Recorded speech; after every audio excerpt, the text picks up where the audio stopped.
ભુજમાં મહિલાઓની સુરક્ષા માટે સી ટીમ કાર્યરત છે, જે ભુજ શહેરના વિવિધ વિસ્તારોમાં દિવસ દરમિયાન પેટ્રોલિંગ કરીને મહિલાઓને કનડગત ન થાય અને મુશ્કેલી ન પડે તે માટે કાર્ય કરે છે। આજે વુમન્સ ડે નિમિત્તે ચંચળ ન્યૂઝની ટીમે સી ટીમની મુલાકાત લઈને તેમની કામગીરી જાણી હતી, જેથી કચ્છ જિલ્લાની મહિલાઓને આ ટીમ કેવી રીતે કામ કરે છે તે અંગે માહિતી આપી શકાય। ખાસ કરીને શહેરોમાં શાળા છૂટતી વખતે પેટ્રોલિંગ કરવું, મોલ બજાર સહિતના ભીડભાડા વિસ્તારોમાં સતત પેટ્રોલિંગ કરીને મહિલાઓને કોઈ મુશ્કેલી ન પડે તેનું ધ્યાન રાખવું, શાળા કોલેજોમાં જાગૃતિ માટેના કાર્યક્રમો કરવા, સાથે સાથે સિનિયર સિટીઝનોની અઠવાડિયામાં એક વખત પૂછા કરીને તેમને જરૂરી ચીજ વસ્તુઓની મદદ કરવા સુધીની કામગીરી સી ટીમ દ્વારા કરવામાં આવે છે।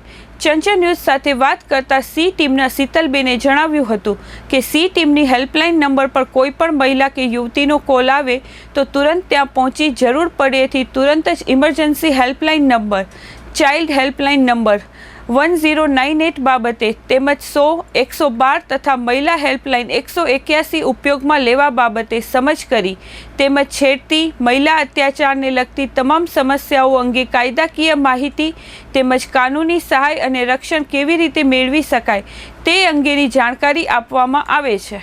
મારું નામ એએસઆઈ શીતલબેન પીરાભાઈ, હું ભુજ શહેર પોલીસ સી ટીમમાં ફરજ બજાવું છું અને અમારા સાથી કર્મચારી રમીલાબેન સાહુ છે, અમારા સાથી કર્મચારી ગાયત્રીબેન બારોટ છે અને અમારી સી ટીમનું કાર્ય સી એટલે તેણીની, મહિલાઓ માટે, તેણીની માટે, બાળકો માટે, સિનિયર સિટીઝન્સ માટે અમે એમની સાથે, એમના માટે, એમની સુરક્ષા માટે કટિબદ્ધ છીએ અને આજના આંતરરાષ્ટ્રીય મહિલા દિન નિમિત્તે સૌ નારી શક્તિને લાખ લાખ વંદન। નારી શક્તિને આજના દિને અમારા તરફથી એક રિક્વેસ્ટ છે કે જે પણ માતા છે એ પોતાની દીકરીને, જે પણ સાસુ છે એ પોતાની વહુને અત્યારે શિક્ષણમાં આગળ વધારે ધપાવે, જે પણ બાપ પોતાની દીકરીને આગળ શિક્ષણમાં ધપાવે। કદાચ તમે કન્યાદાન ઓછું આપશો તો ચાલશે, પણ શિક્ષણરૂપી દાન એ એને જિંદગીભર કામ લાગશે। એટલે શિક્ષણમાં આગળ ધપાવશે તો સમાજ 100% સુધરશે, સુધરશે ને સુધરશે અને એ દીકરી પોતાના પગભર થશે તો એને ક્યાંય પણ હાથ લાંબો કરવાની ક્યારેય પણ જરૂર પડે નહીં। અને હાલના આજના તબક્કે મહિલાઓને પણ એટલું કહું કે જે અત્યારે સાયબર ફ્રોડ, સાયબર ક્રાઇમના બનાવો બને છે, તો મહિલાઓ જરાક તમે ઉતાવળા ના થઈ અને આ સાયબર ક્રાઇમના, સાયબર ફ્રોડના ભોગ ના બનતા।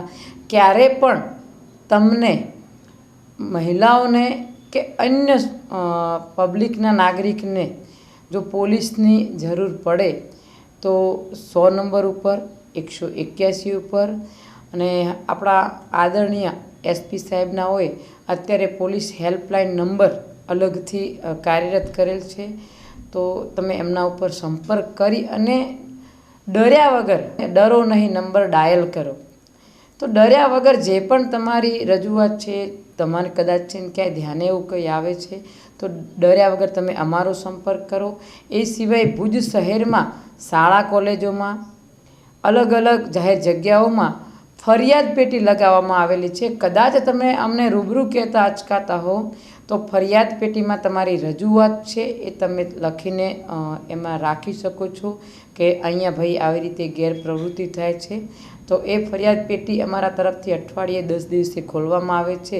તો તમારો જે પણ પ્રશ્ન હશે એનું નિરાકરણ કરવાનો 100% પ્રયત્ન કરીશું। પહેલાં તો આપણે છે ને આપણું જીવન શું છે એનાથી ઘણું બધું પેલું ડિપેન્ડ કરે છે કે આપણા મા બાપ કોણ છે, આપણા સંસ્કાર શું છે। ભલે અત્યારે કદાચ લોકો એવું કહે કે જમાનો કઈ તરફ જઈ રહ્યો છે ને આપણે કેમ, આપણે સંસ્કૃતિને નથી ભૂલવાની, આપણે આપણા મા બાપે આપેલા સંસ્કારને નથી ભૂલવાના। હું કયા પરિવારમાંથી આવું છું, હું કયા સમાજથી આવું છું એ નથી ભૂલવાનું। અત્યારે દેખાદેખીના યુગમાં દીકરીઓ કદાચ ભૂલી જાય છે કે હું કોણ છું, મારો પરિવાર શું છે, મારો પરિવાર માટે હું શું છું. તમે કોઈકની લક્ષ્મી છો, તમે કોઈકના ઘરની દીકરી છો, તમે ઇજ્જત છો.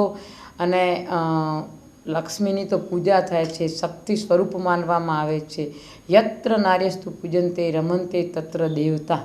જ્યાં નારીઓની પૂજા થાય ત્યાં તો દેવતાઓ પણ વાસ કરે છે. એટલે દીકરીઓને પણ આજના દિને એક અમારી વિનંતી કે બેટા આપણે એવું કાંઈ પણ કાર્ય આપણે બસ માનભેર જીવીએ, સ્વમાનભેર જીવીએ. અને આપણે એવું કંઈ પણ કાર્ય ક્યારેય પણ ના કરીએ કે જેના કારણે આપણા મા બાપ આપણા છેક મોસાળ પક્ષ સુધી એને નીચું જોવાનો વારો આવે. તમે બહુ ભણો, આગળ વધો અને મા બાપનું નામ રોશન કરો, એ શુભેચ્છાઓ.